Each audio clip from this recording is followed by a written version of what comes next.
It was months in the making and many doubted they'd be able to do it, but the members of OPEC have reached a landmark deal to slash oil supply.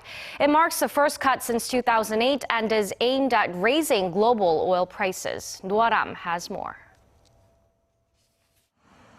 After a meeting in Vienna on Wednesday, OPEC reached a deal to curtail oil supply by 1.2 million barrels a day in order to boost prices.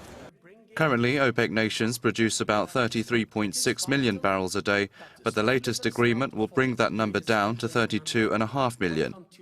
It marks the first slash in all output by the group in 8 years and will take effect from January. It comes after more than 2 years of low oil prices, which have more than halved since 2014 due to a supply glut. After Wednesday's deal, however, oil prices have surged. Brent crude jumped 10% to just under $52 a barrel, and US crude rose 9% to almost $50.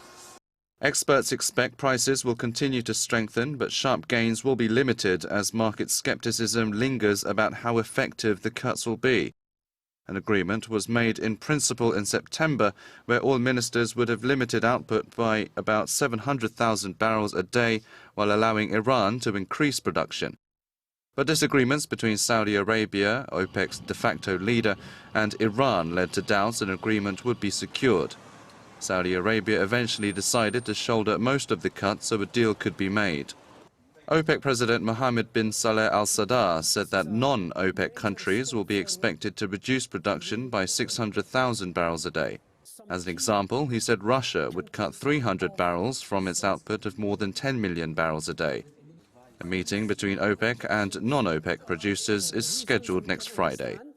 Aram, Arirang News.